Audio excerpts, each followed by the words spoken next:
잠깐 같이 기도드리겠습니다.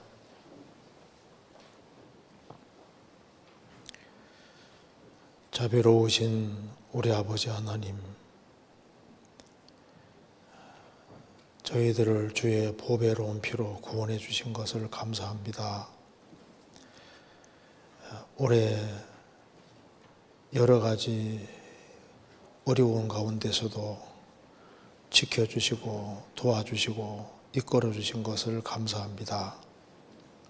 또 새해에도 주님께서 함께해 주시고 또 주의 크신 은혜와 사랑 가운데 살게 해주시고 주님께서 맡기신 일을 잘 감당할 수 있도록 도와주옵소서. 주님 오실 날이 너무 가까운 이때 우리의 사랑하는 가족들, 친척들, 이웃들에게도 이 귀한 복음을 더욱 담대히 증거할 수 있도록 도와주시고 주님 다시 오시는 그날 다 주님을 기쁜 마음으로 배울 수 있도록 역사해 주시고 도와주옵소서. 오늘 이 시간 주 성령께서 함께해 주시고 또 한 해를 반성하며 또 새해를 주 안에서 어떻게 살아야 할 것을 생각하는 다짐하는 귀한 시간 되도록 도와주옵소서. 하나님의 말씀으로 우리 영혼을 환하게 비춰주시고 우리가 걸어가야 될 길을 밝히 보여주옵소서.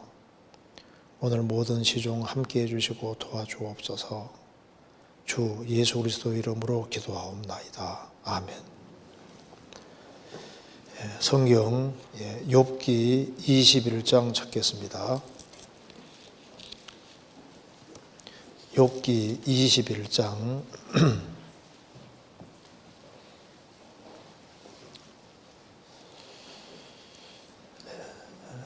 7절부터 제가 읽겠습니다.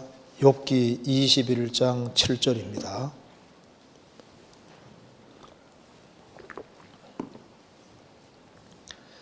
어찌하여 악인이 살고 수를 누리고 세력이 강하냐. 씨가 그들의 앞에서 그들과 함께 굳게 서고 자손이 그들의 목전에서 그러하구나. 그 집이 평안하여 두려움이 없고 하나님의 매가 그 위에 임하지 아니하며 그 수소는 영락없이 새끼를 베게 하고 그 암소는 새끼를 낳고 낙태하지 않는구나. 그들은 아이들을 내어보내미 양떼 같고 그 자녀들은 춤을 추는구나. 그들이 소구와 수금으로 노래하고 피리 불어 즐기며 그날을 형통하게 지내다가 경각간에 음부에 내려가느니라. 그러할지라도 그들은 하나님께 말하기를 우리를 떠나소서. 우리가 주의 도리 알기를 즐겨하지 아니하나이다. 전능자가 누구기에 우리가 섬기며 우리가 그에게 기도한들 무슨 이익을 얻으려 하는구나. 그들의 봉독이 그들의 손으로 말미암은 것이 아니니라. 악인의 계획은 나와 판이 아니라. 거기까지입니다. 16절을 같이 한번 읽겠습니다. 그들의 봉독이 그들의 손으로 말미암은 것이 아니니라. 악인의 계획은 나와 판이 아니라. 거기까지입니다. 오늘이 무슨 날인 줄 아시죠? 어떤 사람 크리스마스 다음 날이라는데 오늘이 2021년 마지막 주일입니다. 알고 계시죠? 그래서 참 마지막 주일이기 때문에 한 해를 어떻게 살았는가 반성하는 마음도 생기고 또 새해 또 바르게 살아야 되겠다는 다짐도 생깁니다.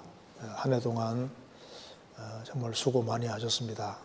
코로나19 때문에 어려운 상황 속에서도 또 신앙을 지키고 또 여러 가지 측면에서 정말 전도하기 위해서 노력을 많이 한 한 해라고 할 수 있습니다.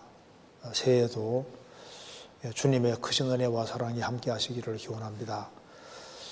그리고 여기 오늘 욥기 20장, 21장 이 본문이 한 해를 반성하고 또 새해를 어떻게 살아야 될지를 생각하는 아주 좋은 본문이 되리라고 생각을 합니다. 오늘 욥기 20장, 21장을 가지고 좀 말씀을 드려보도록 하겠습니다. 그래서 방금 읽은 16절에 욥이 말하기를 악인의 계획은 나와 판이 아니라, 이 악인의 계획은 나와 판이 아니라, 욥은 악인과는 전혀 다른 종류의 삶을 살았던 겁니다.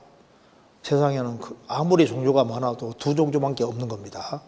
악인과 의인 둘밖에 없는 거예요.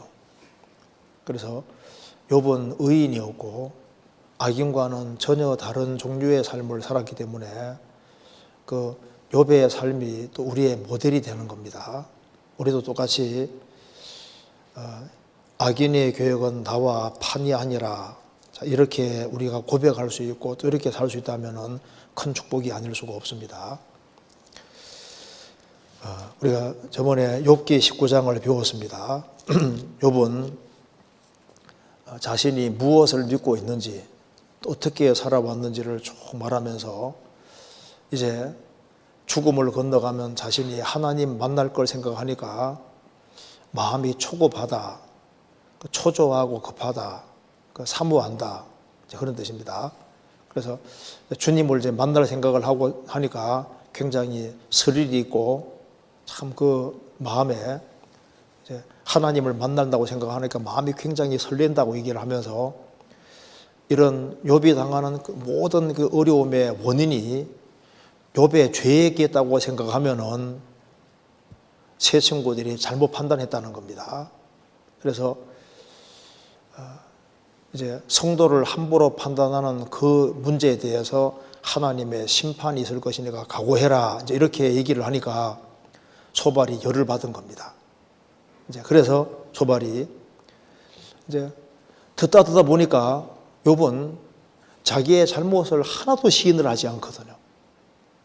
그리고 오히려 이제 하나님을 만날 생각하니까 아주 감격스럽고 이제 정말 드디어 하나님 만나구나 하고 너무 좋아라고 하고 있고, 그리고 이런 모든 문제의 근원이 아무리 봐도 욥이 죄를 지었다고 생각하는 죄를 지었다고 인정 안 하고 이렇게 욥을 판단하는 사람이 아주 큰 벌 받을 것처럼 얘기를 하니까 소발이 화가 난 겁니다. 그래서 욥기 20장에서는 소발이 이 악인이 받을 벌을, 악인이 어떤 사람인지 받을 벌을 자세히 말씀하면서 아주 한마디로 규정하고 있습니다. 욥, 너는 이제 정말 내가 보니까 악인이다 하면서 악인이 받을 운명을 쭉 얘기를 하고 있는 거예요. 욥기 21장은 욥이 이제 악인이 어떤 사람인지를 더 구체적으로 말씀하면서, 나는 악인과는 삶이 완전히 판이하다, 이건 너무 다르기 때문에 악인과 나를 연결시키는 것은 불가하다, 이렇게 이제 딱 잘라서 얘기를 하는 겁니다. 그래서 내용은 아주 간단하게 되어 있습니다. 20장은 욥이 도무지 회개치 않는 걸 보고 이런 엄청난 재앙을 만난 그 원인이 틀림없이 죄에 있고 죄를 회개하고 돌이켜야 되는데, 욥은 나는 그렇게 10명의 자녀가 죽고 재산 날아가고 몸 전체가 병드는 이런 일을 당할 만큼 죄 지은 것이 아니라고 끝까지 얘기를 하니까 소발은 욥은 악인이다 생각하는 겁니다. 그래서 악인으로서 이제 받을 벌을 아주 적나라하게 얘기했습니다. 그리고 이제 21장은 욥이 이제 좀 더 구체적으로 악인에 대해서 묘사를 쭉 하고 있고, 그 다음에 나는 악인과는 아주 판이하다, 그렇게 얘기를 하고 있으니까 세 가지 중심으로 좀 말씀드려 보겠습니다. 그래서 20장에 회개치 않는 악인에 대한 운명, 욥에게는 적용이 안 되지만은 악을 끝까지 고소하는 악인에게는 이것이 적용이 되는 겁니다. 그렇죠? 그리고 이제 21장에 욥은 더 상세하게 이 악인의 삶의 어떤 근본적인 원리, 이제 그 악인이 왜 그렇게 살아가는지를 아주 좀 더 세밀하게 묘사를 하고 있습니다. 또 이걸 보면 우리가 어떻게 살아야 될지를 알 수가 있을 겁니다. 먼저 회개치 않는 악인의 운명을 소발이 말한 걸 보겠습니다. 20장 1절입니다. 아마 이 악인의 운명을 이렇게 적나라하게 말하기가 어려울 텐데요. 제가 요약해서 말씀드리겠습니다. 20장 1절. 나아마 사람 소발이 대답하여 가로되 그러므로 내 생각이 내게 대답하나 하나니 이는 내 중심이 초급함이니라. 이제 욥이 하는 얘기를 듣고서 막 중심에서 아주 초조와 급해진 겁니다. 이제 욥에게 꼭 이 얘기를 해줘야 되겠다고 이제 이렇게 생각하는 겁니다. 내가 나를 부끄럽게 하는 책망을 들었으므로 나의 슬기로운 마음으로 내게 대답하는구나. 그러면서 이제 악인에 대해서 묘사를 합니다. 내가 알지 못하였느냐? 예로부터 사람이 이 세상에 있어오므로 악인의 이기는 자랑도 잠깐이요 사곡한 자의 즐거움도 잠깐이니라. 여기 말했습니다. 악인의 이기는 자랑도 잠시요 사곡한 자는 위선자 말합니다. 위선자, 거짓된 자, 위선자, 거짓된 자의 그런 즐거움도 잠깐이니라. 이게 두 번이나 잠깐이라고 얘기를 했습니다. 악인은 승승장구하는 것처럼 보여도 잠깐이고, 그리고 악인이 즐기는 즐거움도 잠깐이다. 그래서 악인이 떵떵거리고 살고, 그리고 악인이 이기는 것처럼 보이고 잘 돼가는 것처럼 보여도 그게 다 잠깐이다. 길어도 100년밖에 안 된다 그 말입니다. 그리고 그 뒤에 말하기를 그 높기가 하늘에 닿고 그 머리가 구름에 미칠지라도, 악인이 얼마나 높아지는지, 높기가 하늘에 닿고 그 머리가 구름에 미칠지라도, 아무리 높아질지라도 잠깐에 불과한 거다. 죽음 건너가면은 영원한 세계가 기다리고 있습니다. 고린도후서 4장에 말한 대로 눈에 보이는 것은 잠깐이요 눈에 보이지 않는 것은 영원함이라. 우리 뒤에 영원한 세계가 기다리고 있습니다. 금세는 너무나도 짧습니다. 어떤 사람 말하기를 지구상에 있는 모든 모래알갱이를 영원이라고 가정할 경우에 금세는 모래 한 알 정도밖에 안 된다 그 말입니다. 이 짧은 금세대에 영원한 내세가 기다리고 있는데, 악인은 이 세상에서 형통하고 아주 높아지고 기세등등해도 그것이 잠깐이다. 세월은 너무나도 빨리 가고 이 세상의 즐거움도 금방 없어집니다. 그러면서 이제 여기 아주 적나라하게 얘기했습니다. 여기 6절에 그 높기가 하늘에 닿고 그 머리가 구름에 비칠지라도, 참 여기 자기의 뭐라 했습니까? 똥처럼 영원히 멸망할 것이라. 여기 이제 제일 마지막 주일에 똥 얘기했어요. 죄송한데 이게 참, 그러니까 소발이 얼마나 열을 받았으면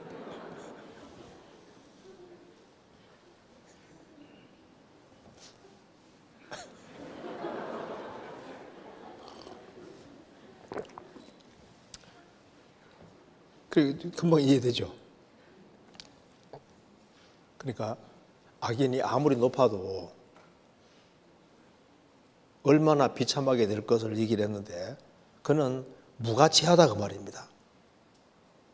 그러니까 하나님을 등지고 사는 사람은 이제 얼마나 그 비참한지를 이렇게 설명을 하고 있는 거예요. 그 아무리 높아도 뚝 떨어질 걸 얘기를 하는 겁니다.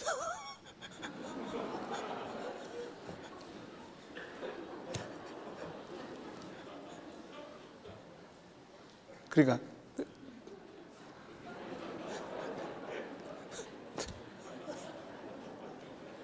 너는 인생이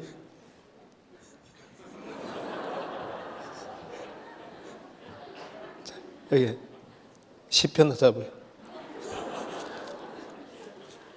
시편 1편 봅시다.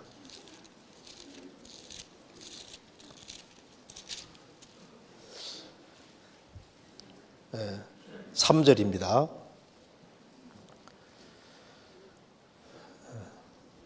1편 3절에 저는 시냇가에 심은 나무가 시절을 쫓아 과실을 맺으며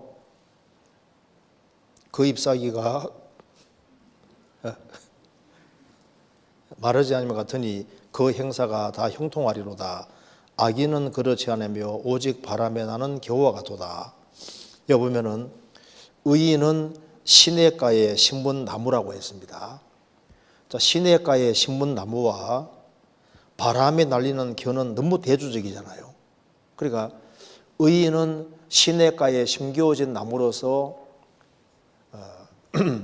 시절을 따라서 과실을 맺는 상독수, 잎이 마르지 않는 상독수라면은 그거와 대조적으로 악인은 그렇지 않으며 바람에 날려다니는 겨와 같도다. 겨에는 속에 생명이 없잖아요. 세상 풍조와 바람에 날려다니는 겨와 같아. 그러니까 상독수와 이 겨는 너무 대조적이에요. 악인도 마찬가지입니다. 의인과 악인은 너무 큰 차이가 나는데 말라기 3장 4장에서도 의인은 뭐와 같다고 했냐면은 의인은 특별한 소유, 특별한 영어로는 주얼 보석입니다. 특별한 보석. 그러니까 구원을 받은 사람은 보석이라 하면서 말라기 4장에서 악인은 뭐라 했습니까? 발바닥 밑에 재와 같으리로다. 그러니까 이 보석과 재에 비교하면 너무 차이 나잖아요.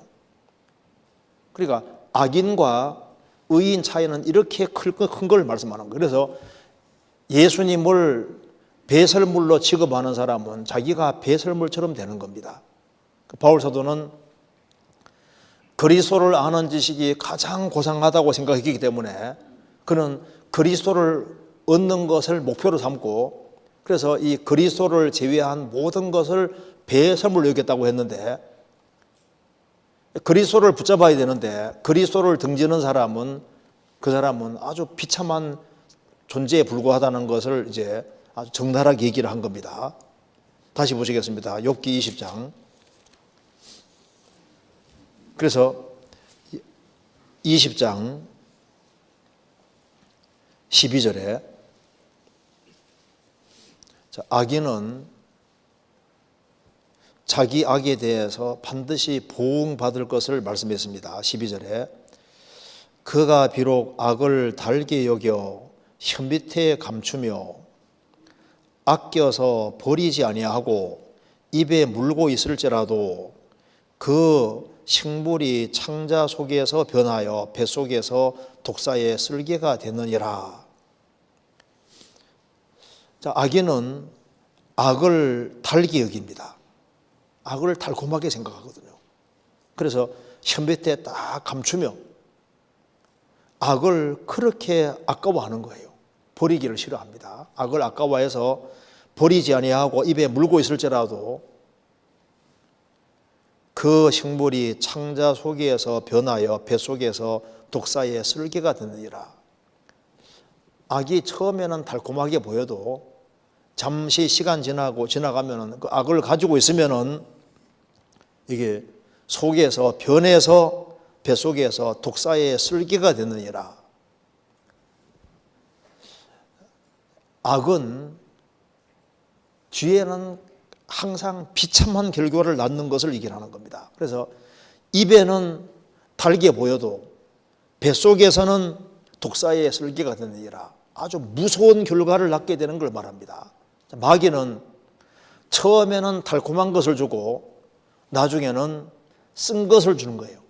그래서 성경 잠언 5장에 말씀하기를 대저 음료의 입술은 꿀을 떨어뜨리냐, 꿀을 떨어뜨리며 그 입술은 기름보다 미끄러우나 그 나중은 쑥같이 쓰고 두 날 가진 날카로운 칼 같다고 했습니다.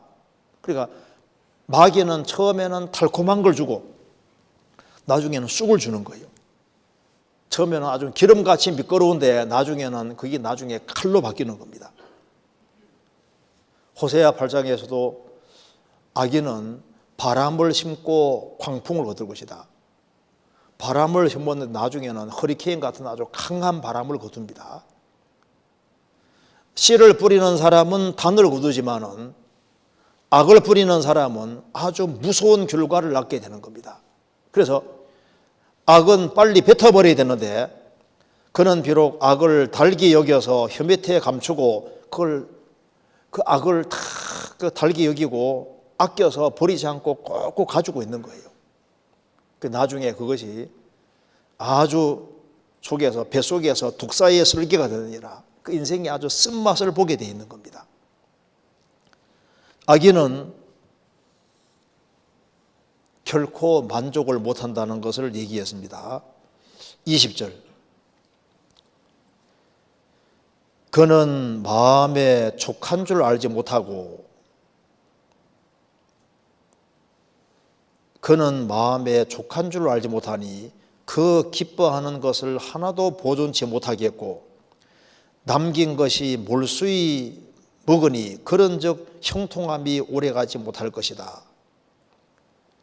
그 앞에 보면은 악인은 온갖 것을 다 뺏어갑니다. 뺏어가고 착취하고 가는데 근데 그게 자기 것이 안 된다 그 말입니다.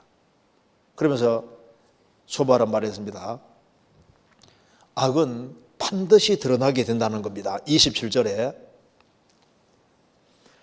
하늘이 그의 죄악을 드러낼 것이요 땅이 일어나 그를 칠 것인즉 하늘이 그의 죄악을 드러낼 것이요 땅이 일어나 그를 칠 것인즉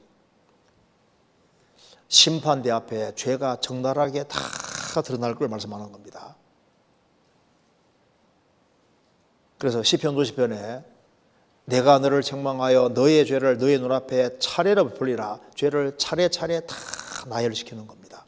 그래서 악에 대해서는 결국은 심판을 받습니다. 악은 심판을 받습니다. 23절에 그가 배를 불리려 할 때 하나님이 맹렬한 진노를 내리시리니 밥 먹을 때 그의 위에 비같이 쏟으시리라. 밥 먹을 때가 뭡니까? 이제 살만하다, 먹고 살만하다, 편안할 때 재앙이 아주 갑자기 오는 걸 말하는 겁니다. 그가 철병기를 피할 때는 놋활이 쏘아 꿰를 것이요 몸에서 그 살을 빼어낸 즉 번쩍번쩍하는 촉이 그 쓸기에서 나오고 큰 두려움이 그에게 임하느니라. 모든 캄캄한 것이 그의 보물을 위하여 쌓이고 사람이 피우지 아니하는 불이 그를 멸하며 그 장막에 남은 것을 사르리라. 사람이 피우지 않은 불이 그를 멸할 것이다. 그러니까 사람이 심판을 안 해도 하나님이 초자연적으로 심판을 하고 사람이 피우지 아니하는 불이 그를 멸할 것이다. 그 죽음 뒤에 무서운 지옥불이 기다리고 있는 겁니다.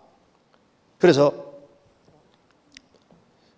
28절 그 가산이 패하여 하나님의 진노하시는 날에 흘러가리니 이는 악인이 하나님께 받을 분깃이요 하나님이 그에게 정하신 산업이니라. 그래 악인은 받을 것이 뭐밖에 없느냐? 받을 것이 불밖에 없는 거다. 심판밖에 없는 것이다. 이렇게 얘기를 했습니다. 그래서 악인은 세상에서 하나님의 것으로 체험 있고 살았지만 그 하나님을 등지고 살은 그 결과는 죽음 건너갈 때 물어 돌아가면서 받을 것은 심판과 불밖에 없다는 것을 얘기를 하고 있는 겁니다. 그리고 여기에 17절을 한번 같이 읽어보겠습니다. 20장 17절 같이 읽겠습니다. 그는 강 곧 꿀과 은긴 젖이 흐르는 강을 보지 못할 것이요. 자, 여기에 그는 강 곧 꿀과 은긴 젖이 흐르는 강을 보지 못할 것이다. 출애굽한 이스라엘 백성들에게 가나안 땅이 준비되어 있는 것처럼 금세만 있는 것이 아니라 하나님이 영원한 축복의 세계가 있는데 그는 그것을 보지 못할 것이다. 그래서 이 소발이 말한 결론은 뭐냐 하면은 악인은 결국은 하나님이 준비해 놓은 놀라운 세계를 보지 못할 것이고 그는 받을 것이 불밖에 없는 것이다. 그래서 악인의 형통한 건 잠깐이다. 이렇게 얘기를 했습니다. 그럼 이제 요거 반대로 하면 의인, 요 반대로 보면은 의인은 요 꼭 반대지 않습니까? 악인은 낮아지겠지만 의인은 높아지는 것이 맞잖아요. 악인은 잠깐 기쁨을 맛보지만은 영원한 고통 기다리고 있는데, 의인은 세상에서는 잠깐 고통을 받을지라도 뭐가 기다리고 있습니까? 영원한 즐거움이 우리에게 기다리고 있습니다. 그리고 정말 무서운 것은 27절에 하늘이 그의 죄악을 드러낼 것이요 땅이 일어나 그를 칠 것인즉, 제일 무서운 것은 하나님 앞에 죄가 적나라하게 드러나는 게 제일 무서운 겁니다. 그러니까 주님의 공로로 이 죄를 가리움 받은 사람, 이게 최고 복인 겁니다. 죄를 가리움 받고 축복의 세계에 들어갈 수 있는 사람은 정말 복 받은 사람인 거예요. 그래서 이제 여기에 소발이 이제 욥을 악인으로 단장하고 악인이 받을 것은 이것이다, 이렇게 얘기를 하니까 욥이 이제 좀 더 자세하게 얘기를 합니다. 이런 말 들으니까 나는 악인이 아닌데 나를 악인으로 몰아가니까 욥이 또 가만히 있을 수가 없잖아요. 그래서 욥이 말합니다. 욥기 21장입니다. 욥이 대답하여 가로되 너희는 내 말을 자세히 들어라. 이것이 너희의 위로가 될 것이라. 나를 용납하여 말하게 하라. 내가 말한 후에 또 조롱할지니라. 나의 원망함이 사람을 향하여 하는 것이냐? 내가 어찌 초급하지 아니하겠느냐? 이제 욥도 이제 막 속에서 이제 그 얘기 들으니까 내가 악인이 아닌데 악인이라 하니까 또 얘기를 하고 싶은 거예요. 그러면서 악인을 묘사하면서 나는 이 악인과는 완전히 판이하게 다르다, 이렇게 강조를 하고 있는 겁니다. 그래서 이제 욥은 악인에 대해서 아주 적나라하게 묘사를 하면서 묘사하는데, 이 묘사가 정말 이게 놀라운 겁니다. 악인에 대해서 이렇게 정리를 잘해서 말할 수가 없습니다. 그래서 이제 악인이 어떤 사람인지를 딱 배우면은 이 의인은 어떻게 사는 사람이구나 하는 걸 우리가 알 수가 있을 겁니다. 여러분, 우리가 한 해를 반성하고 새해 어떤 모습으로 살아야 될지를 다시 한번 생각하는 귀한 시간들이라고 생각합니다. 자, 여기에 욥이 말하기를 이렇게 말합니다. 7절. 욥은 말합니다. 악인이 이 세상에서 죽을 때까지 형통할 수도 있다고 말을 하고 있습니다. 자, 제가 읽겠습니다. 7절. 어찌하여 악인이 잘 살고, 그 말입니다. 잘 살고 수를 누리고 장소하고 세력이 강하냐? 씨가 그들의 앞에서 그들과 함께 굳게 서고 자손이 그들의 목전에서 그러하구나. 그 집이 평안하여 두려움이 없고 하나님의 매가 그 위에 임하지 아니하며 그 수소는 영락없이 새끼를 베게 하고 그 암소는 새끼를 낳고 낙태하지 않는구나. 그들은 아이들을 내어보내며 양떼 같고, 참 자식들을 많이 낳았다는 겁니다. 그 자녀들은 춤을 추는구나. 아무 형통하고 어려운 게 없는 거예요. 그들이 소고와 수금으로 노래하고 피리부로 즐기며 그날을 형통하게 지내다가, 구원을 안 받은 악인은 무조건 어려움을 당하고 만사불통이냐? 그렇지 않다고 말입니다. 이 세상에는 악인임에도 불구하고 하나님을 전혀 등지고 삶에도 불구하고 만사가 형통하고 잘 돼갈 수 있다는 것을 얘기하는 거예요. 그러니까 만사가 형통하고 잘 돼간다고 해 자기가 하나님 앞에 바르다고 생각하면 안 된다고 말입니다. 욥은 자기가 경험한 거예요. 이렇게 하나님을 잘 섬겼음에도 불구하고 재산이 한꺼번에 다 날아가고 10명의 자녀가 다 죽고 몸 전체가 병들고 아주 비참하게 되는 이런 일이 의인에게도 벌어질 수 있다는 사실을 아주 실감을 하고 있는 사람인 겁니다. 즉 죄를 짓고 살아가는 사람이라 해서 무조건 어려움만 당하는 게 아니라 하나님을 등지고 살아도 죽을 때까지 기운이 충실하고 잘 되는 일이 있다 그 말입니다. 반대로 의인임에도 불구하고 하나님을 잘 섬김에도 불구하고 그냥 가장 비참한 상태에 떨어져서 욥처럼 10명의 자녀가 죽는 이런 끔찍한 일이지 않습니까? 일생 동안 수고한 수고가 한꺼번에 다 날아가고 몸 전체가 병이 드는 아주 비참한 상태, 하나님을 잘 섬기는 사람에게 이런 엄청난 일이 벌어질 수 있느냐? 욥은 재앙이 벌어질 수 있다고 얘기를 하는 거예요. 그러니까 만사가 형통하면은 하나님께 축복을 받았고, 경제적으로 아주 큰 어려움을 당하면은 그러면 그 사람은 꼭 신앙생활을 못해서 그러냐? 아니다 그 말입니다. 그렇게 기준을 육신적으로 형통하고 형통하지 않은 것으로 기준 잡으면 안 될 것을 욥이 지금 말하고 있는 거예요. 많은 사람들이 착각을 하고 있습니다. 요한계시록 2장 3장 보면은 서머나 교회 사람들 환난이 있고 궁핍이 있고 장차받을 환난이 있습니다. 그런데 주님께서 부유한 자라고 하잖아요. 서머나 교회 성도들은 신앙을 지키는 것 때문에 재산을 박탈당하고, 그래서 이제 일자리를 빼앗기고 거리에 내앉고 신앙 때문에 아주 비참하게 된 겁니다. 그래서 환난이 있고 궁핍이 있고 신앙 때문에 때거리도 없어진 거예요. 그리고 장차받을 환난이 또 있습니다. 그래서 주님께서 부유한 자라고 했습니다. 라오디게아 교회 성도들은 나는 부자라, 부유하여 부족한 것이 없다, 그렇게 말했지만 예수님 뭐라 하셨습니까? 너의 가난한 것과 가련한 것과 눈먼 것과 벌거벗은 것을 알지 못하는도다. 육신적으로 부유했지만은 주님은 가난한 자라고 했습니다. 욥은 말합니다. 악인이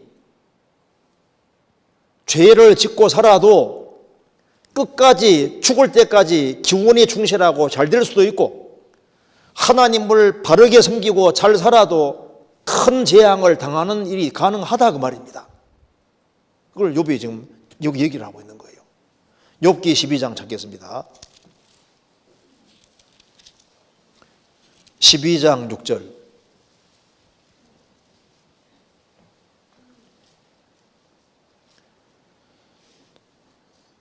강도의 장막은 형통하고 하나님을 진독케 하는 자가 평안하니 하나님이 그 손에 후히 주심이니라. 남의 것을 뺏어먹는 강도인데 강도의 장막은 형통하고 잘 돼가고 하나님을 진독케 하는 자가 평안하니, 하나님을 열받게 하는 사람이 평안한 거예요. 하나님이 그 손에 후히 주심이니라. 하나님이 후하게 주실 수 있습니다. 그래서 그리스도인이 어떤 어려움을 당할 때 아이고 안 됐네요, 잘 됐네요, 그 말 함부로 하는 것도 안 맞을 수 있습니다. 그게 잘 됐는지 안 됐는지 어떻게 알아요? 그럼 육신적으로 잘 돼가면 잘 된 거고 어려움 당하면 안 된 겁니까? 그것도 착각인 겁니다. 그래서 우리 시대 그 번영신학, 그것도 성경하고 안 맞습니다. 예수 믿으면은 육신적으로 잘 돼 갈 거다, 잘 되게 하는 경우도 있지만 주님 폭삭 망하게 할 수도 있습니다. 바울서도 신약 성경 14권 기록한 사람인데 그가 가지고 있는 것이 무엇이었습니까? 육신적으로는 망한 사람이잖아요. 그가 얼마나 많은 어려움을 당했습니까? 그 형통신학이 꼭 맞는 게 아닙니다. 성경 시편 73편입니다.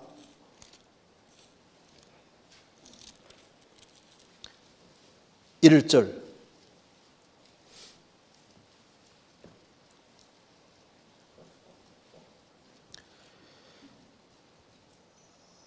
하나님이 참으로 이스라엘 중 마음이 정결한 자에게 선을 행하시나, 하나님은 하나님이시니까, 선하신 분이니까 마음이 정결한 자에게 선을 행하시고 축복해 주신다 그 말입니다. 그건 절대 원칙인데 실제 눈에 보이는 현상은 반대 현상이 벌어집니다. 2절. 나는 거의 실족할 뻔하였고 내 걸음이 미끄러질 뻔하였으니 이는 내가 악인의 형통함을 보고 오만한 자를 질시하였음이로다. 시편 기자도 악인의 형통함을 보고 악인이 잘 돼가는 거예요. 또 시편 기자는 계속적으로 어려움을 당하고 있습니다. 그거 보면은 14절, 13절에 내가 내 마음을 정히 깨끗이 하며 내 손을 씻어 무지하다 한 것이 실로 어때도다.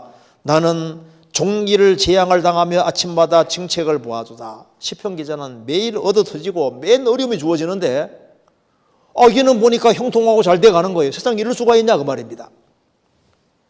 3절 이는 내가 악인의 형통함을 보고 오만한 자를 질시하였음이로다.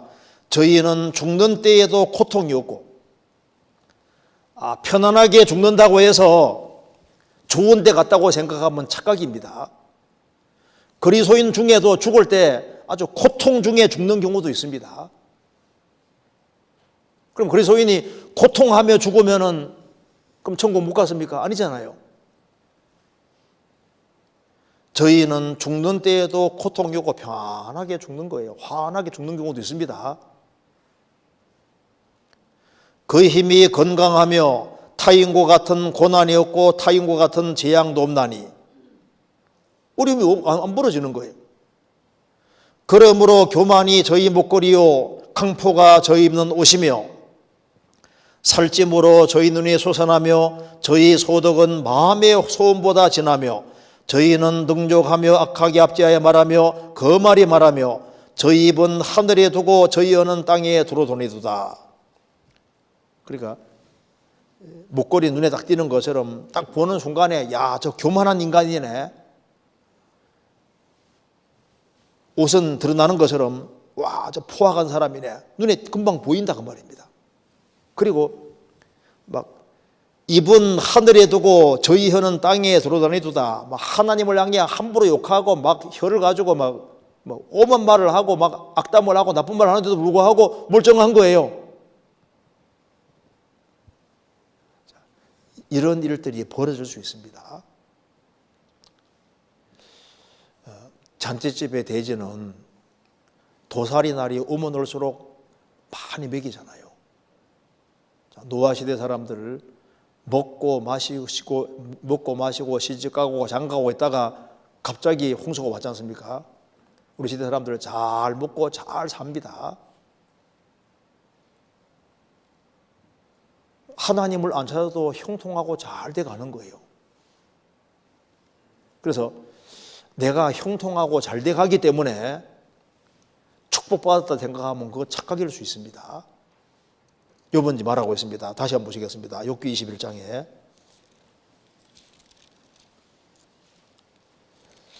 요번 이제 악인의 아주 근본적인 문제점을 지적하고 있습니다. 21장 16절 그들의 봉독이 그들의 손으로 말미암은 것이 아니니라. 악인은 이 세상에 온갖 것을 누리고 사는데 그것이 그들의 손으로 말미암은 것이 아니다. 악인이 잘 먹고 마시고 누리는 이것이 누구에게로부터 온 것이냐?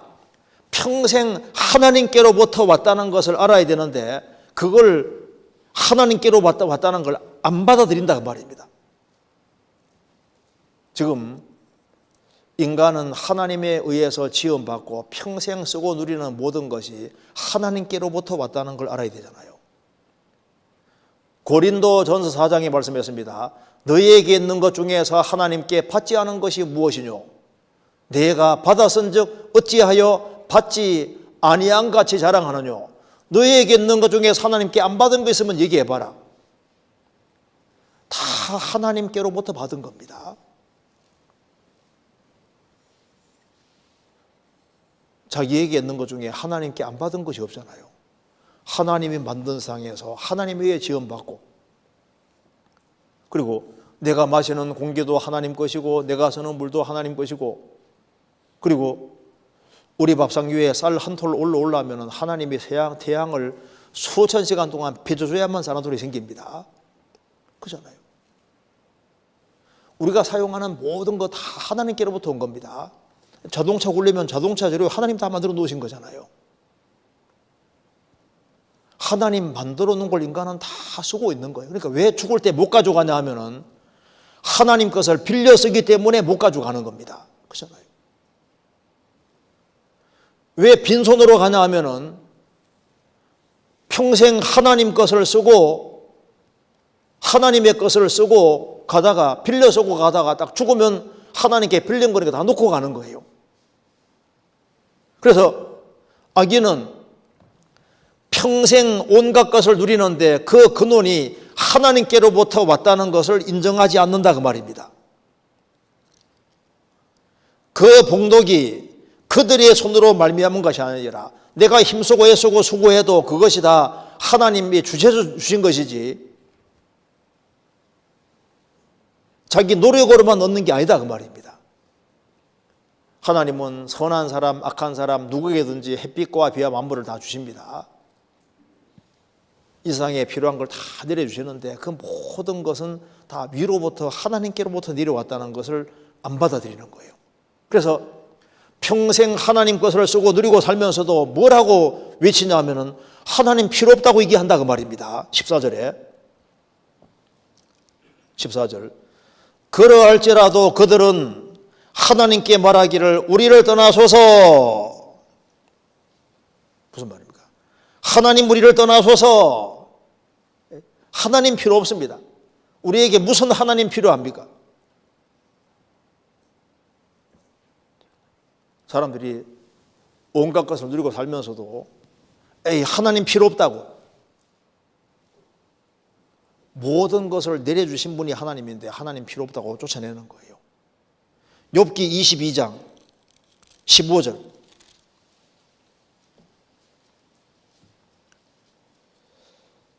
내가 악인의 밟던 옛적 길을 지키려느냐 그들은 때가 이르기 전에 끌어버리었고 그 터는 하수로 인하여 함몰되었느니라. 그들이 하나님께 말하기를 우리를 떠나소서 하며 또 말하기를 전능자가 우리를 위하여 무엇을 하시으려 하였으나. 악인의 밟던 옛적 길은 바로 노아 홍수 시대 사람 말하는 겁니다. 그들은 제명대로 못 살고 하수 물레에 의해서 한꺼번에 심판받았습니다. 그런데 그 노아 시대 사람들이 말하기를 하나님 우리를 떠나소서. 우리 지금 이렇게 잘 먹고 잘 사는데 노아 시대는 문명이 최고로 발달한 시대입니다. 먹고 마시고 시집가고 장가하고 잘 먹고 잘 사는데 하나님 무슨 필요가 있냐 그 말입니다. 하나님 우리를 떠나소서. 바벨탑 시대 때도 하나님을 도전했습니다. 우리 이름을 대고 하나님 원대한 데 없어지고 인간 이름 내고 인본주의입니다. 예수님 당대 유대인들도 보세요. 살인강도 바라바와 예수님을 세웠습니다. 빌라도가 말했습니다. 둘 중에 하나 선택해라. 한 분은 생명의 구주시고 한 명은 살인강도 악질 죄수입니다. 그런데 악질 죄수 살인강도 바라바를 선택하면서 말했습니다.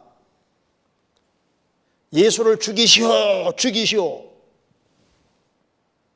그리스도를 원치 않고 그리스도를 배척하는 것 봐요. 우리를 떠나소서. 우리는 예수님 필요 없습니다. 내 인생에 하나님 필요 없다는 거예요. 또한 저희가 마음에 하나님 두기를 싫어하며 마음에 하나님 두기를 싫어합니다.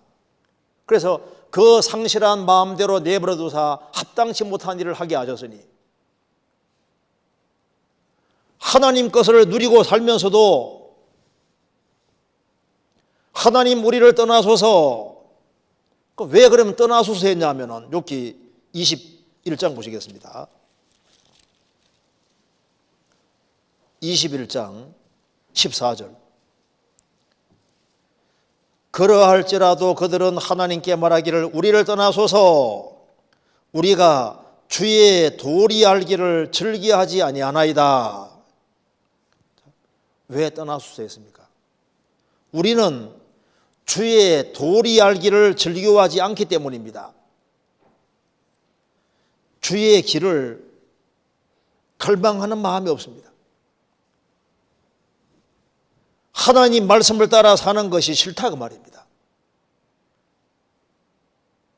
그 하나님의 도리 알기를 우리는 즐기하지 않습니다. 그러니까 하나님 말씀을 싫어하는 거예요. 하나님 말씀하는 것에 대해서 귀를 딱 틀어막는 겁니다.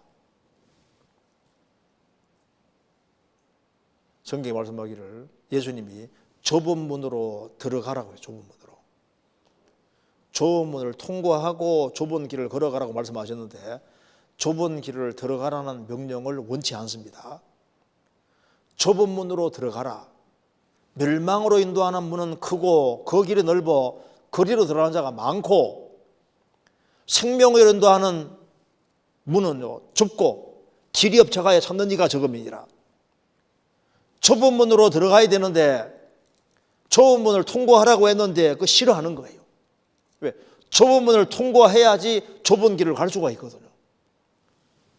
좁은 문 통과할 때 죄짐이 떨어지고 성령님이 들어오시고 그렇게 해서 이제 좁은 길을 걸어가는데 빛보다 어둠을 더 사랑합니다. 그래서 이게 왜 하나님 우리를 떠나소서, 그 이유는 뭐냐면 궁극적인 이유는 우리가 주의 도리 알기를 즐기하지 않습니다. 우리는 말씀대로 사는 거 싫다 그 말입니다. 우리는 우리 편한 대로 우리 마음대로 살겠습니다 그 말입니다. 그러면서 그 뒤에 보면은 여기 15절에 전능자가 누구기에 우리가 섬기며, 전능자가 누구기에 우리가 섬기며, 전능자가 누굽니까? 자기를 만드신 분이잖아요. 이 우주를 창조하시고 지구를 만드시고 식물과 동물을 만드시고 자신을 만드신 바로 그분을 당연히 섬겨야 되는데 전능자가 누구기에 우리가 섬기냐 그 말입니다. 자신이 하나님께 지음받은 것을 부인하고 있습니다. 죽음으로 끝난다고 생각하는 겁니다. 그리고 그에게 기도한들 무슨 이익을 얻으려 하는구나. 우리 그에게 우리 몸으로 잘 먹고 잘 사는데 무슨 기도가 필요하냐 그 말입니다. 우리가 하나님께 기도하고 하나님 도움 구하는 사람은 이거 뭔가 모자란 사람처럼 생각하는 거예요. 우리는 우리 힘을 믿고 산다는 겁니다. 그래서 하나님의 도움 속에 살고 있는 것을 잊고 있습니다. 하나님의 도움 필요성을 전혀 느끼지 못하기 때문에 기도의 필요성을 느끼지 못하고 있습니다. 그래서 자신이 지옥으로 떨어지고 있으면서도 하나님의 도움을 구하지 않습니다. 그래서 이들의 결국은 뭐냐? 결국은 음부입니다. 15절에 13절에 그날을 형통하게 지내다가 경각간의 음부에 떨어졌느니라. 영혼만 가 있는 지옥을 음부라고 하는 겁니다. 그러니까 음부에 떨어질 인생임에도 불구하고 우리가 뭐 지옥 가든 말든 우리 신경 안 쓴다 그 말입니다. 그 뒤에 시편 9편 찾겠습니다.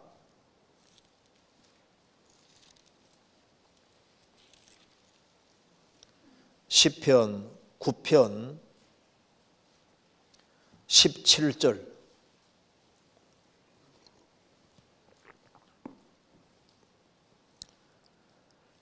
악인이 음부로 돌아가며 하나님을 잊어버린 모든 열방이 그리하리로다.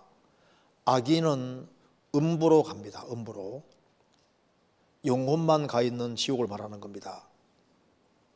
영어 성경에는 The wicked shall be turned into hell 이렇게 되어 있습니다. 악인은 그 지옥으로 간다고 말입니다. 하나님을 잊어버린 모든 열방이 그리하리로다. 그러니까 운명이 영원한 지옥인데 모든 것을 주신 하나님을 등지고 일생 살아가면서 하나님을 찾지 아니하고 하나님을 딱 등지고 하나님 우리를 떠나소서, 우리는 하나님 말씀 듣는 거 싫고 하나님이 원하시는 길 같은 거 난 싫습니다. 그렇게 하고 결국은 자기 수단 방법대로 살다가 그대로 음부에 떨어진다 그 말입니다. 그러니까 결국은 인간이 왜 망하냐 하면은 스스로 하나님을 등지는 길을 택해서 망하는 거예요. 성경 마태복음 25장입니다. 마태복음 25장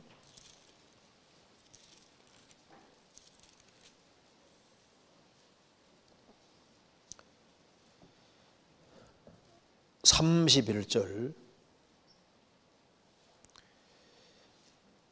인자가 자기 영광으로 모든 천사와 함께 올 때 자기 영광의 보좌에 앉으리니 모든 민족을 그 앞에 모으고 각각 분별하기를 목자가 양과 염소를 분별하는 같이 하여 양은 오른편에 염소는 왼편에 두리라. 그때 임금이 그 오른편에 있는 자들에게 이르시되 내 아버지께 복받을 자들이여 나와 창세로부터 너희를 위하여 예비된 나라를 상속하라. 그 다음에 41절 또 왼편에 있는 자들에게 이르시되 저주를 받은 자들아 나를 떠나 마귀와 그 사자들을 위하여 예비된 영영한 불에 들어가라. 목자가 양과 염소를 분별하는 것처럼 인간은 둘로 갈라지게 되는데 34절에 오른편에 있는 자들에게 말했습니다. 내 아버지께 복받을 자들이여 나와 창세로부터 너희를 위하여 예비된 나라를 상속하라. 너희를 위하여 예비된 나라. 천국은 사람들을 위해서 예비된 나라입니다. 그런데 41절에 또 왼편에 있는 자들에게 말씀하시기를 저주를 받은 자들아 나를 떠나 마귀와 그 사자들을 위하여 예비된 영영한 불에 들어가라. 여기에 천국은 사람들을 위해서 예비해놨고 지옥은 마귀와 그 사자들을 위해 예비해놨는데 왜 사람이 영영한 불에 들어가느냐 그 말입니다. 인간을 위해서 준비해 놓은 곳이 아닌데 왜 마귀와 그 사자들을 위해 예비된 영영한 불에 들어가냐 그 말이에요. 영영한 불은 마귀와 그 사자들을 위해 준비해 놨는데 왜 여기 들어가냐 그 말입니다. 인간을 위해 준비해 놓은 곳이 아닌데 왜 인간이 들어가냐 하면은 끝까지 왼편을 택하고 하나님을 등지는 길을 택했기 때문에 청통하게 살다가 경각간에 음부에 들어지는데 여기가 영영한 불이라고 말씀했지 않습니까? 그러면서 여러분 말했습니다. 악인에 대해서 묘사하면서 악인의 계획과 나는 판이하다 이렇게 얘기를 하고 있습니다. 나는 그러니까 악인과 나는 완전히 다르다고 얘기했어요. 완전히. 욥기 다시 보시겠습니다.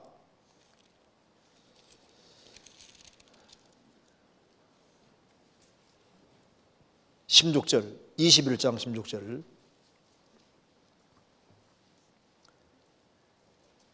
그들의 봉독이 그들의 손으로 말미암은 것이 아니니라. 악인의 계획은 나와 판이 아니라. 욥은 말합니다. 나를 악인에 비유하다니. 악인의 계획은 나와 판이하다. 나는 그것과 반대의 길을 걸어왔다. 우리도 만일 욥처럼 악인의 계획은 나와 판이하다. 판이하다는 완전히 다르다 그 말입니다. 나는 이것과 반대의 길을 걸어왔다는 겁니다. 그렇다면 정말 축복일 겁니다. 그래서 그러면 이제 욥의 삶은 이 악인의 삶하고 정반대입니다. 그래서 우리가 한 해를 반성하면서 내가 이런 원리를 가지고 생을 살아왔을까 그걸 생각해보고 새해에는 욥이 이렇게 말한 것처럼 이런 패턴을 가지고 이런 원리 가지고 우리가 생을 살아야 되겠다고 생각이 듭니다. 하나 생각해 보겠습니다. 자, 왜 판이하다? 판이하다는 건 도대체 어떤 것을 말하는 것일까요? 여기 14절에 그러할지라도 그들은 하나님께 말하기를 우리를 떠나소서. 악인은 하나님 필요 없다고 하나님을 계속 멀리하는 겁니다. 악인은 하나님과 멀리하는 것이 삶의 특징인 거예요. 욥은 의인입니다. 욥은 말합니다. 욥이 왜 이 말을 할까요? 나는 이것과 판이하다. 그 말은 무슨 말입니까? 욥은 일생이 뭡니까? 하나님을 가까이 하는 것을 자기 인생의 목적으로 살았던 사람입니다. 우리를 떠나소서 반대가 뭡니까? 하나님을 가까이 하는 것이 삶의 원리가 되고 기초가 되는 사람은 복이 있는 거예요. 그래서 시편 73편에 뭐라 했습니까? 하나님께 가까이 함이 내게 복이라. 하나님을 가까이 하는 삶, 이것이 모든 축복의 근원이 되는 겁니다. 디모데전서 6장에 하나님은 복되시며라고 했습니다. 하나님은 복 자체가 되시는 분이기 때문에 하나님을 가까이 하는 사람은 복 있는 사람이 되는 거예요. 그 사람은 복 받는 사람이 되는 것이고 진정한 복을 받는 사람이 되는 겁니다. 육신적으로 만사가 형통하고 하나님을 등지고 구원을 안 받은 상태로 만사가 형통하면 형통할수록 그거는 하나님과 점점 멀어지는 게 될 수 있습니다. 세상에서 망하더라도 하나님을 알고 그리스도 안에 들어와야만 축복인 거예요. 에베소서 1장에서 하나님께서 그리스도의 소 안에서 모든 신령한 복을 주시는데 그리스도의 소 안에 들어와야만 진정한 복이 뭔지를 알 수가 있는 겁니다. 하나님께 가까이 함이 내게 복이라.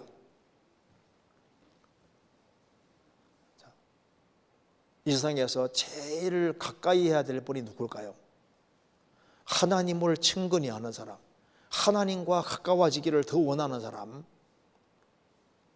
그 사람은 모든 축복 속에 있는 사람이 되는 겁니다. 시편 73편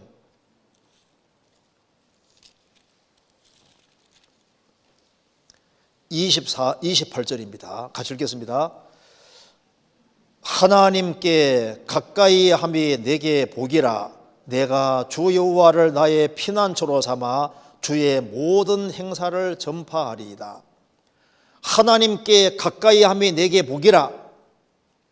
그래서 하나님을 가까이 하는 사람은 하나님께로부터 복을 받고 힘을 얻고, 그래서 주님이 깨닫게 해주는 것이 있으니까 주의 모든 행사를 전파하리이다. 시편 148편입니다.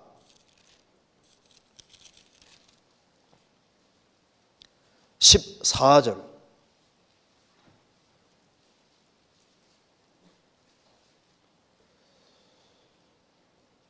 저가 그 백성의 뿔을 높이셨으니 저는 모든 성도 곧 저를 친근히 하는 이스라엘 자손의 찬양거리로다. 할렐루야. 하나님께서는 하나님 백성의 뿔을 높이셨으니, 뿔은 힘을 가리키는 겁니다. 그들에게 힘을 주시고 그들을 높여주셨습니다. 저는 모든 성도, 자, 모든 성도는 곧 어떤 사람입니까? 저를, 하나님을 친근히 하는 이스라엘 자손. 하나님을, 성도의 특징이 뭘까요? 하나님을 가까이 하는 것이 특징인 거예요. 그래서 하나님을 최고로 가까이 하는 사람, 그 사람이 인생을 잘 사는 사람이 되는 겁니다. 야곱은 얍사바다, 교활하다, 간사하다 그런 뜻인데, 그는 뭘 잘했습니까? 하나님께 매달리는 걸 잘한 사람이잖아요. 야복강에서 주님하고 씨름할 때 주님 내게 축복하지 아니하면 가게 하지 않겠나이다.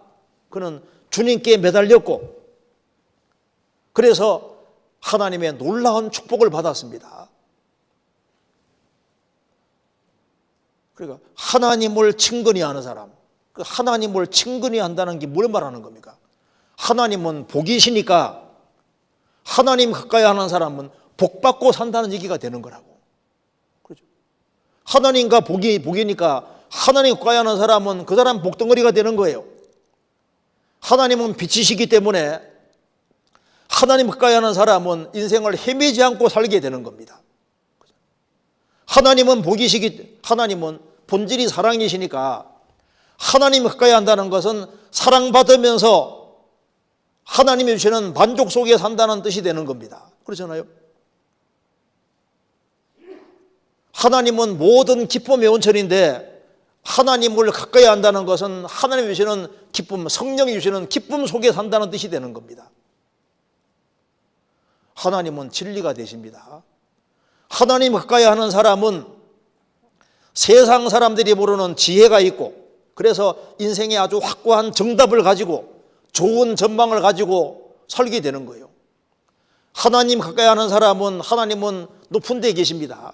가까이 하는 사람은 마음과 생각이 위로 올라가게 되고, 그래서 넓은 전망을 가지고, 그리고 확실한 목표를 가지고 생을 살게 되는 거예요. 모든 소망이 하나님이십니다. 모든 소망은 하나님 다 가지고 계시니까 하나님 가까이 하는 사람은 정말 소망의 사람이 되고, 세상 사람들이 모르는 아주 확고한 소망, 그걸 가지고 생을 살게 되는 겁니다. 그래서 최고의 정통은 하나님 가까이 하는 게 정통인 거예요. 그 사람이 제 아무리 많은 걸 알고 있다 할지라도, 사람 성경 지식 풍부하다 해도 하나님 가까이 안 하면 그거 다 쓸모없는 지식이 되는 겁니다. 하나님을 가까이 하는 사람, 그 사람이 신앙생활에서는 아주 가장 핵심으로 중요한데, 욥은 그 당대에 어떤 사람입니까? 그는 하나님을 최고로 가까이 하려고 노력한 사람입니다. 그래서 우리 신앙생활 속에서 주님과 나 사이에 금이 가지 않도록 조심해야 됩니다. 내 신앙생활 속에서 주님하고 멀어지는 게 생기지 않도록, 주님과 나를 갈라놓는 것이 들어오지 않도록 조심해야 됩니다. 아가서 2장입니다.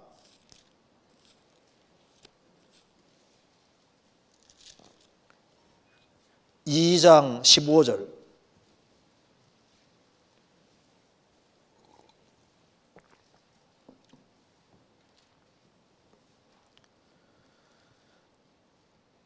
우리를 위하여 여우 곧 포도원을 허는 작은 여우를 잡으라. 우리의 포도원에 꽃이 피었음이니라.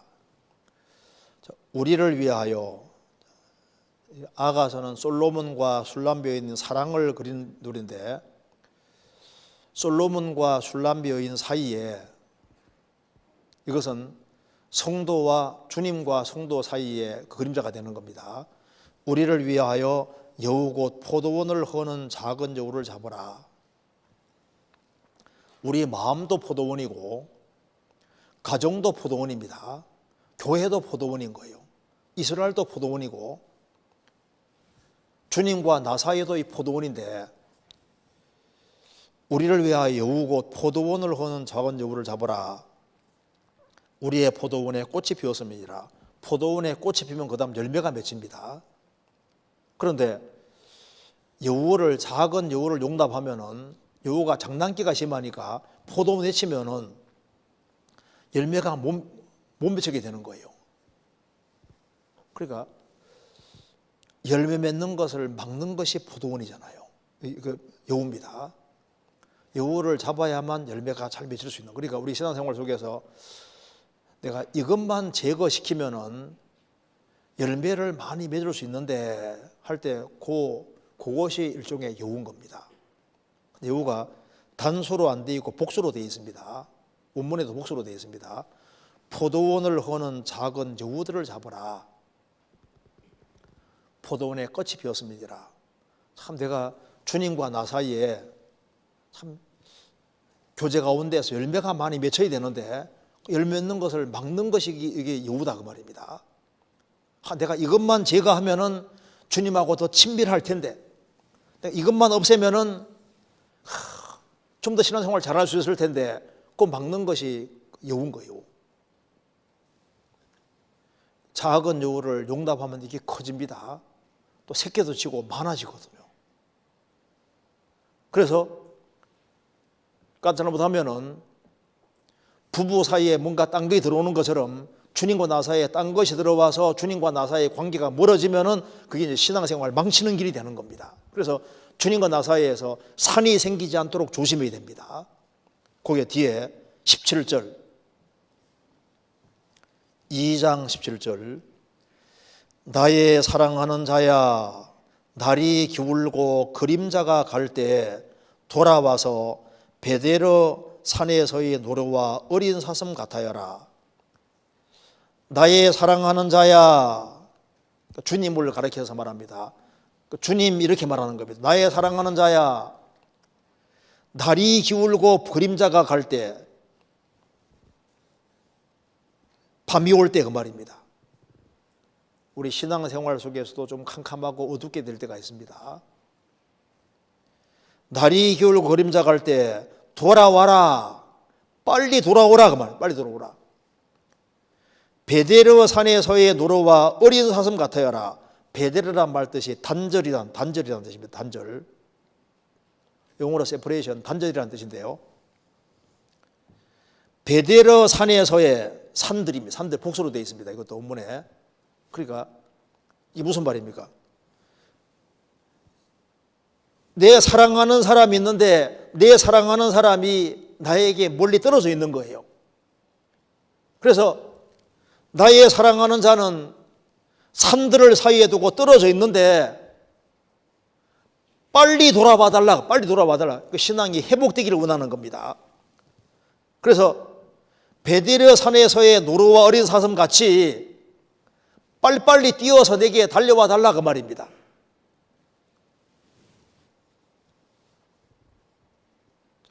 신랑하고 신부 사이에 산들이 놓여 있는 것처럼 주님과 나 사이에 뭔가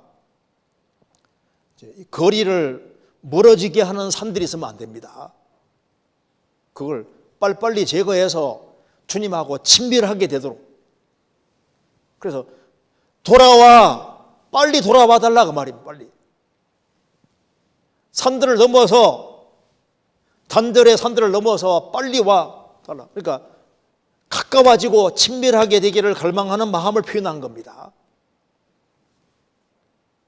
우리가 최고로 가까워야 될 것이 누구예요? 스마트폰입니까? 내가 누구를 제일 가까이 하냐 그 말입니다. 그러니까 신앙생활을 하는 데 있어서 욥은 말합니다. 악인은 하나님 우리를 떠나소서. 욥은 나는 악인과 판이하다. 욥은 어떻게 하든 간에 하나님을 가까이 하기를 갈망했던 거예요. 하나님께 가까이 함이 나의 복이라고 생각하고 살았던 사람인 겁니다. 우리가 최고로 가까워야 될 것이 하나님을 가까이 하려고 노력을 해야 되는 거예요. 새해에도 하나님을 가까이 하는 것이 우리에게 정말 복이 되도록. 그 다음에 또 보시겠습니다. 욥기 21장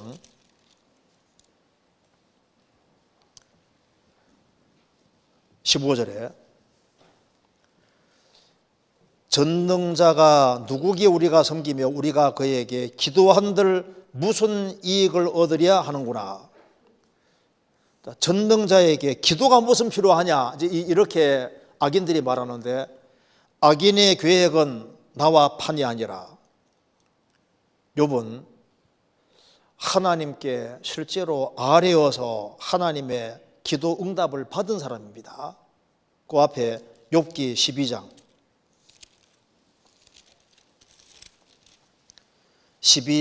4절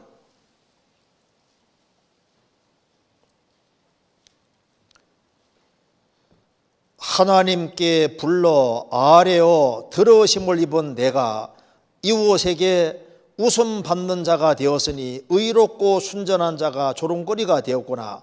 하나님께 불러 아뢰어 들으심을 입은 내가라고 했습니다. 욥은 하나님을 가까이 했고 그리고 하나님의 도움을 구하며 살았습니다. 그는 자기 수단 방법으로 사는 것이 아니라 자기는 연약하기 때문에 하나님의 도움이 절실히 필요하다고 느끼는 사람인 거예요. 우리는 이 세상을 우리 힘으로 사는 것이 아닙니다. 나홈서 1장 7절에 말한 대로 여호와는 선하시며 환난 날에 산성이시니라. 그는 자기를 의뢰하는 자들을 아시느니라. 하나님은 자기를 의뢰하는 사람을 아십니다. 우리는 하나님 가까이 하고 하나님께 기대고 살아야 될 사람입니다. 하나님의 도움을 절실히 구하며 살아야 되는 사람입니다. 이사야 58장 9절에 내가 부를 때에는 나 여호와가 응답하겠고 내가 부르짖을 때에는 말하기를 내가 여기 있다 하리라. 내가 부를 때에는 나 여호와가 응답하겠고 내가 부르짖을 때에는 말하기를 내가 여기 있다 하리라. 악인은 하나님께 기도하지 않습니다. 의인은 하나님을 가까이 하는 것이 소망이고 하나님 가까이 하는 가운데 하나님의 도움을 절실히 구하며 사는 겁니다. 왜? 신앙생활 잘하기 원하는 잘 안 되니까 신앙생활 잘하기 위해서는 하나님의 도움이 절실히 필요한 거예요. 하나님께 구하는 사람은 하나님께서 그 사람이 신앙생활을 잘 하도록 진짜 도우십니다. 예레미야 33장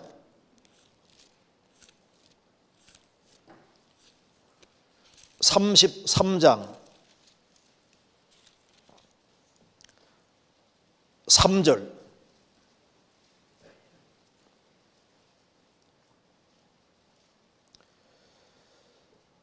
너는 내게 부르짖어라.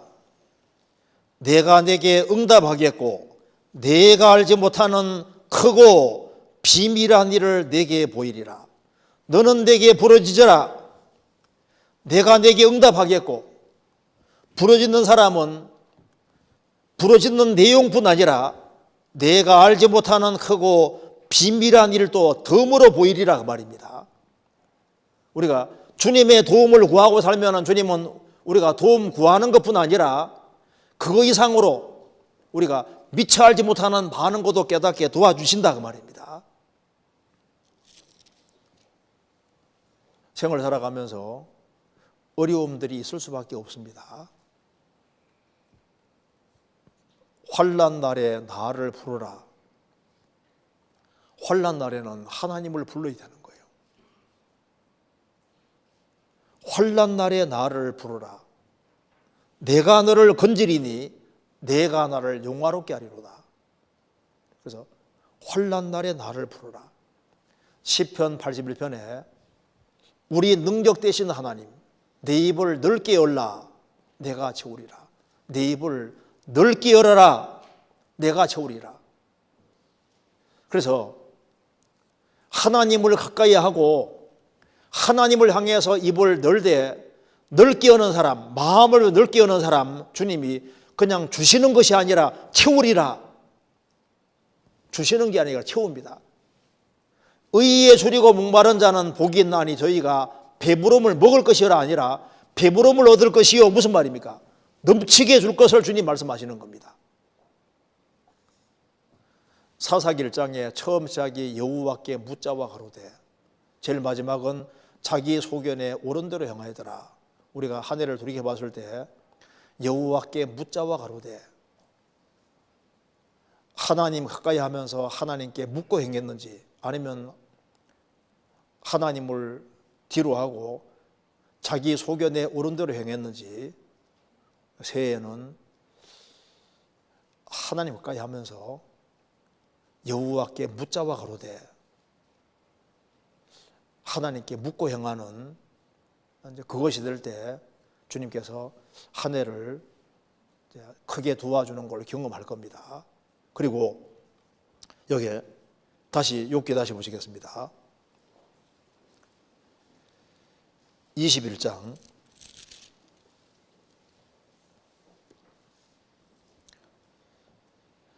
14절 그러할지라도 그들이 하나님께 말하기를 우리를 떠나소서 우리가 주의 도리 알기를 즐겨하지 아니하나이다. 자, 주의 도리 알기를 즐겨하지 아니하나이다. 악인의 계획은 나와 판이 아니라. 자, 그리스도인들은 특징이 뭔지 아시죠? 주의 도리 알기를 즐거워하는 것이 특징입니다. 그리스도인들은 세상 사람과 다르게 즐거워하는 것이 따로 있습니다. 시편 63편에 보면은 다윗이 말했습니다. 왕은 여호와를 즐거워하리니. 성도는 하나님을 즐거워한다는 게 특징인 거예요. 주님을 즐거워합니다. 구세주를 즐거워하잖아요. 성령의 열매 첫 번째가 사랑입니다. 사랑. 사랑과 희락과 화평. 그래서 성령의 열매는 구원받을 때 즉시 이루어지면서 확장되어 가는 겁니다. 오직 성령의 열매는 사랑과 희락과 화평과 오래 참음과 자비의 왕성과 충성과 온유와 절제니 이 같은 것을 금지할 법이 없느니라. 셋으로 갈라집니다. 기본적으로 구원받지 아니한 사람은 하나님 사랑하는 마음 없어요. 하나님과 화평이 아니라 평화가 아니라 불화관계입니다. 그리고 하나님 안에 사는 걸 희락 즐거워하지 않아요. 그런데 사람이 구원을 받으면은 주님이 나를 사랑한 걸 확실히 깨달았기 때문에 하나님 사랑하는 마음이 있고, 그 다음에 사랑과 화평, 하나님과 평화가 이루어졌습니다. 그렇죠? 그리고 희락, 하나님 안에 사는 것을 즐거워하는 것이 있습니다. 왜? 하나님을 즐거워하고 하나님 안에 사는 것을 즐거워합니다. 그래서 우리 영혼의 가장 달콤한 분이 바로 예수님이기 때문에 예수님을 생각하면 너무 좋잖아요. 그래서 이 성경이 왜 즐거운 책이 되냐 하면은 이 성경 안에 구세주가 들어있으니까 성경이 즐거운 책이 되는 거라고요. 그래서 의인은 오직 여호와의 율법을 즐거워하여 그 율법을 주야로 묵상하는 자로다. 시편 1편에 말한 대로 오직 여호와의 율법을 즐거워하여. 왜 즐거워할까요? 여기 구세주가 들어있으니까. 그 율법을 주야로 묵상하는 자로다. 성경을 즐거워하고 하나님 말씀을 즐거워하는 게 특징입니다. 그래서 여기 말하기를 우리가 주의 도리 알기를 즐겨하지 아니하나이다. 성도는 주의 도리 알기를 즐거워합니다. 시편 40편에 말한 대로 주의 뜻을 알기를 즐거워하고 주의 뜻을 행하기를 즐기오니 하나님 말씀 안에 살아가는 것을 즐거워하고 욥은 일정한 음식보다 주의 말씀을 더 귀히 여겼구나. 하나님 말씀을 욥은 정말 귀하게 여겼습니다. 왜? 하나님 가까이 하는 사람이니까. 주의 도리 알기를 즐거워하고 그래서 밥보다 주님 말씀을 더 귀히 여긴 겁니다. 23장 욥기 23장 12절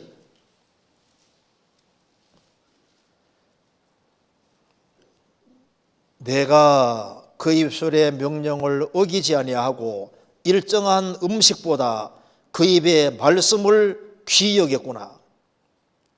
일정한 음식보다 그 입의 말씀을 귀히 여겼구나. 보물같이 여겼다 그 말입니다. 욥은 성경의 핵심을 쫙 깨고 있는 사람입니다. 그는 핵심적인 도리를 너무 잘 알고 있는 사람입니다. 천국 가는 길을 알고 있는 사람인 거예요. 존 번연의 천류역정 책 아시지 않습니까? 그 천국 가는 길을 쫙 얘기했지 않습니까? 성경 다음으로 많이 팔린 책이 그 책입니다.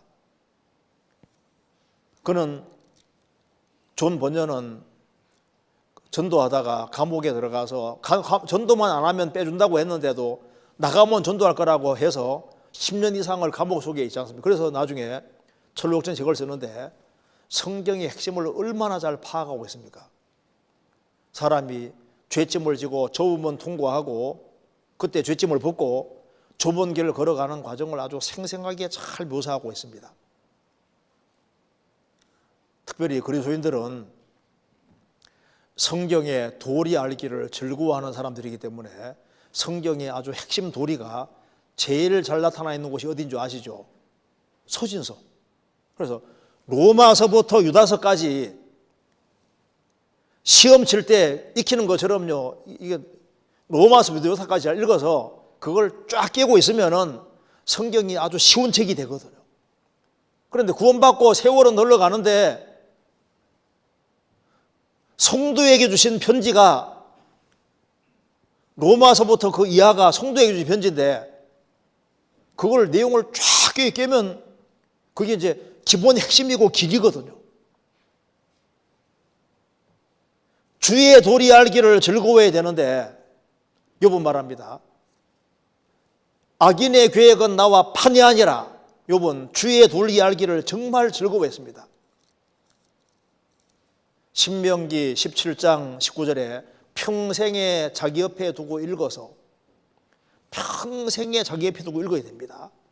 그 하나님 여호와 경외하기를 배우며 여호와 경외하기를 배워야 되는 거예요. 다시 욥기 21장 보시겠습니다. 16절 그들의 봉독이 그들의 손으로 말미암은 것이 아니니라. 이 말대로 욥은 뭘 인정하고 있습니까? 악인의 모든 복이 그들의 손으로 말미암은 것이 아니라 하나님이 주신 것이다. 욥은 하나님의 주권을 인정하고 사는 사람입니다. 그래서 재산이 많을 때도 하나님 주신 걸 알았고 재산 다 날아갈 때도 뭐라 했습니까? 주신 자도 하나님 여호와시오 취하신 자도 여호와시오니 여호와 이름이 찬송을 받아 줄지라. 모든 출자가 하나님이라는 걸 인정하고 있습니다. 로마서 11장 끝에 만물이 주에게서 나오고 주로 말미암고 주에게로 돌아갑니다. 주신 자도 하나님이시오 취하신 자도 하나님이시오니 자식도 주님이 주셨고 주님이 주신 것을 주님이 가져가셨다 그 말입니다. 내 것이 어디 있냐 그렇게 말하는 거예요. 악인의 계획은 나와 판이 아니라. 그리고 또 여기 말합니다. 욥기 21장 15절 전능자가 누구기에 우리가 섬기며 전능자가 누구기에 우리가 섬기며 전능자를 안 섬깁니다. 욥은 말합니다. 악인의 계획은 나와 판이 아니라. 욥은 일생이 뭔지 아시죠? 일생이 하나님 섬기는 삶입니다. 이스라엘 백성들은 가나안 땅 들어가서 바알과 아스타로 섬겼다는 말씀이 나와 있는데 바알과 아스타로, 바알은 풍요의 신입니다. 뭐니 해도 돈이 최고라고 생각하는 거예요. 우리 시대에 많은 사람이 돈을 섬깁니다. 그리고 아스타롯은 이제 성적인 쾌락을 추구하도록 하는, 그러니까 이제 육신의 즐거움. 그러니까 뭐니 해도 돈이 최고고 쾌락이 최고라고 생각하는 거기에 사람들이 붙잡히는데요. 욥은 살아가는 목적이 뭡니까? 그는 하나님을 섬기는 거예요. 전능자가 누구에게 우리가 섬기며 전능자가 전능자이기 때문에 전능자를 섬기게 되는 겁니다. 세상도 섬기고 주님도 섬기는 건 섬기는 게 아닙니다. 재물과 하나님을 겸해 섬길 수가 없습니다. 우리가 분명한 선택을 하고 살아야 됩니다. 내가 정말 주님을 섬기는 사람일까? 사람이 나를 섬기려면 나를 따르라. 주님을 뒤따르지 않으면서 주님 섬긴다는 말은 거짓말이 되잖아요. 주님을 섬기려면 자기 십자가 지고 주님을 따라가는 사람이 주님 섬길 수 있습니다. 내가 정말 주님을 섬기고 있을까? 다윗은 하나님의 뜻을 섬기다가 잠들었다. 하나님의 뜻 가운데 살아가는 사람이 하나님을 섬길 수 있는 거예요. 악인은 경각간의 음부에 떨어집니다. 욥의 소망은 무엇일까요? 욥은 지상에 살면서 하나님과 함께 영원히 사는 그 소망으로 살았습니다. 악인은 경각간의 음부에 내려가는데 욥기 19장에서 내가 친히 그를 볼 것이다. 그를 보기를 외인처럼 하지 않을 것이다. 내 마음이 초급하구나. 욥은 천국을 바라고 살았던 사람인 거예요. 그는 하나님께 소망을 두고 하나님께 온갖 소원을 다 걸고 살았던 사람인 겁니다. 우리가 올해 무엇을 소망하며 소원하며 살았을까요? 우리는 땅에 살지만은 저 위에다가 쌓는 사람입니다. 그래서 욥은 말합니다. 악인의 계획은 나와 판이 아니다. 악인의 계획은 나와 다르다고 말했습니다. 이제 우리가 이제 얼마 후에 이제 동계수련회를 갔습니다. 동계수련회 매년마다 갔는데 이게 그냥 형식이 아니라 이게 참 중요한 겁니다. 새해를 시작할 때 동계수련회에 꼭 참여해가지고 말씀을 꼭 들어야 될 겁니다. 성경 한번 찾아보시겠습니다. 여기에 동계수련회 관련해서 하나만 보겠습니다. 출애굽기 34장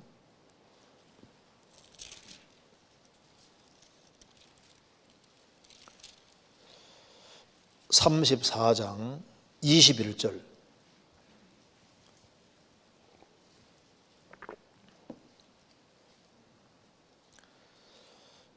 너는 엿새 동안 일하고 제7일에는 쉴지니 밭갈 때에나 거두를 때에도 쉴지며 77절 곧 맥추의 초실절을 지키고 가을에는 수장절을 지키라. 너희 모든 남자는 매년 3번 주 여호와 이스라엘이 하나님 앞에 보일지니라.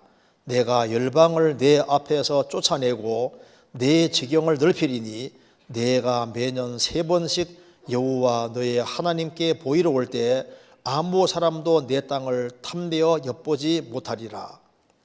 이것이 우리가 중요한 원리를 발견할 수 있습니다. 하나님께서 말씀하시기를 이스라엘은 6일이라고 7일 안식일을 쉬도록 되어 있었지 않습니까? 그때 하신 말씀입니다. 너는 엿새 동안 일하고 제7일은 쉴지니 밭갈 때에나 거두를 때에도 쉴지며. 왜 이걸 얘기했을까요? 밭갈 때, 거둘 때, 밭을 제대로 갈 때 갈고 거둘 때 거두면은 돈을 많이 벌 수 있잖아요. 그래서 주님 말씀했습니다.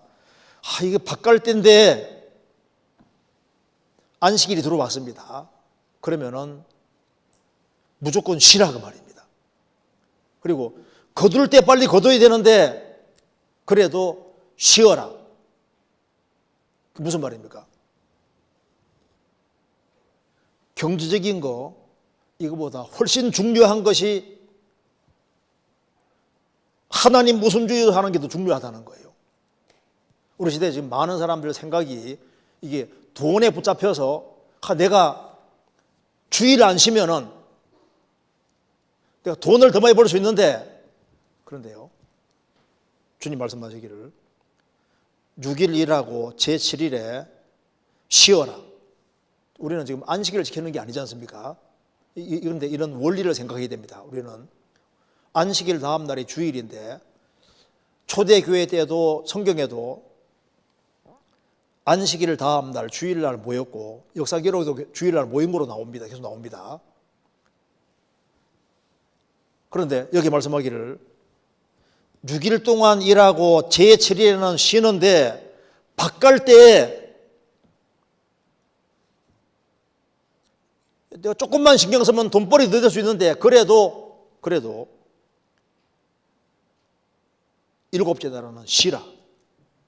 그리고 거둘 때에도 쉬라. 이렇게 말씀하지 않습니까? 우리가 신앙생활을 잘하는 것을 우리는 항상 하나님 우선주의로 살아야 되는 거예요. 소득이 적어도 신앙생활 잘하는 게 더 중요한 겁니다. 그리고 이스라엘은 1년에 3차 대회로 모였습니다. 1년에 3번씩 모였는데 그렇게 해서 그 속에서 신앙을 다시 다지는 시간들을 가졌던 거예요. 우리는 그런 건 없을지라도 우리에게는 하계수양이고 동계수련회가 있는데 동계수련회가 이게 정말 중요한 겁니다. 왜? 새해를 시작할 때 하나님 성도들이 같이 모여서 말씀 배우고 새롭게 마음을 다지고 그래서 이제 정말 새해는 하나님 중심으로 살고 주님의 역사를 경험하기 위해서 새롭게 다짐하는 시간들이기 때문에 그 시간이 중요합니다. 그래서 여기 말씀하기를 이스라엘은 1년에 3차 모이게끔 하셨는데 주님 말씀했습니다. 모일 때 이스라엘 전국에서 몰려오니까 적이 쳐들어올 수도 있잖아요. 그래서 말씀했습니다. 24절 내가 열방을 내 앞에서 쫓아내고 내 지경을 넓히리니 내가 매년 3번씩 여호와 너의 하나님께 보이러 올 때 아무 사람도 내 땅을 탐내어 보지 못하게 하리라. 내 지경을 넓혀줄 것이다. 자, 너희들이 1년에 3차 계속 모이면은 내가 지켜주시고 오히려 지경을 넓혀줄 것이다. 뭘 말하는 겁니까? 사업을 하는 사람도, 어떤 일을 하는 사람도 주님이 나를 통해서 역사를 나타내시고 내 지경을 넓혀주기를 원하면은 먼저 하나님 중심으로 행위될 걸 말씀하시는 거예요. 우리 이걸 통해서 교훈받을 수 있잖아요. 다른 어떤 일이 있다 할지라도 뒤로 하고, 이스라엘이 1년에 3차 대회로 모였던 것처럼 우리 동계소리내는 전국에 있는 형제자매들이 같이 말씀 배우고 같이 힘을 얻고 살기 위해서 이렇게 계획을 세운 것이기 때문에 이걸 중요하게 생각을 하고 가능한 한 말씀을 같이 듣고 그렇게 해서 힘을 얻고 새해를 시작해야 되리라고 생각합니다. 그래서 제가 이 성경 보면서 이거 그리스도인들의 마음이 흐트러져서 이거 나는 바가니까, 나는 거두니까, 지금 돈벌이가 더 되니까 줄 설설 빠지고 모임 빠지고 이제 그런 식으로 하면 그게 복 없는 길이 되는 거예요. 어떤 경우에도 우리가 하나님 중심으로 살아야 됩니다. 내 지경을 넓히기 원해주면 우리가 하나님 도움으로 살아야 되거든요. 우리가 어떤 경우에도 하나님 무슨죄로 살고 새해에는 정말 하나님 무슨죄로 살고 먼저 그 나라와 의를 구하고 하나님 중심으로 살 때 하나님의 도우심을 우리 삶 속에서 경험하게 될 겁니다. 여호와께 묻자와 가로되, 새해에는 정말 그렇게 됐으면 좋겠습니다. 같이 기도하시겠습니다. 자비로우신 우리 아버지 하나님, 저희들을 주의 보배로운 피로 구원해 주신 것을 감사합니다. 주님 오실 날이 너무 가까운 이때 더욱 정신을 차릴 수 있도록 도와주시고, 그리고 새해에는 정말 주님의 복음과 영광을 위해서 열매 맺는 삶이 되도록 도와주옵소서. 가정마다 지켜주시고, 또 병중에 고통하시는 분들이 있습니다. 주님께서 거룩한 손으로 붙잡아 주시고 하루속히 회복될 수 있도록 역사해 주시고 도와주옵소서. 앞으로 있을 동계수련회 준비하는 그 모든 손길에도 함께해 주시고, 구원받은 식구들이 한 마음과 한 뜻이 되어서 새로운 마음가짐으로 한 해를 임할 수 있도록 도와주옵소서. 우리 나머지 모든 생에 주의 거룩한 말씀으로 다스려 주옵소서. 주 예수 그리스도 이름으로 기도하옵나이다. 아멘. 찬송가 은혜 찬송 132장입니다.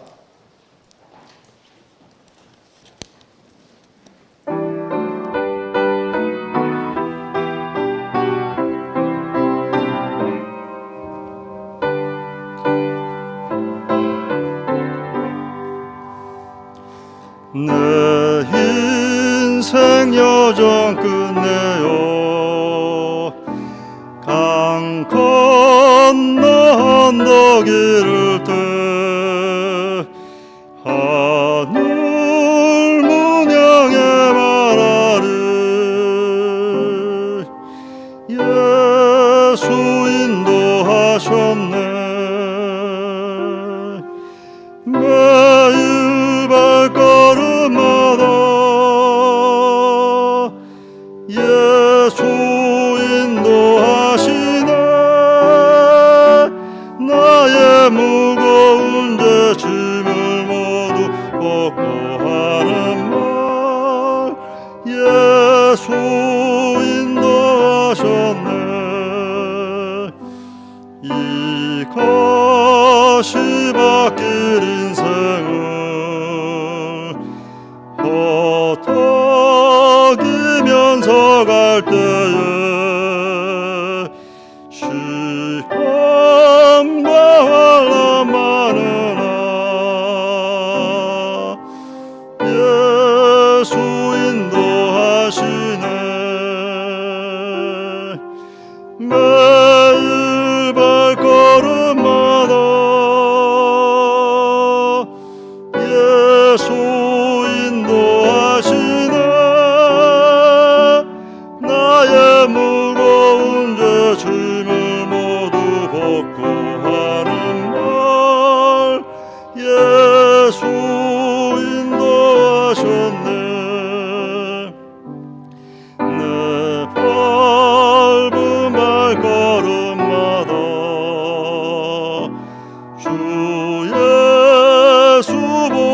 살피시사 승리에게가 부르며 주를 찬송하리라.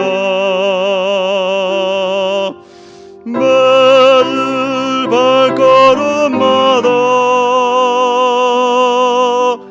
예수 인도하시네. 나의 무거운 죄 짐을 모두 벗고 하는 말 예수 인도하셨네.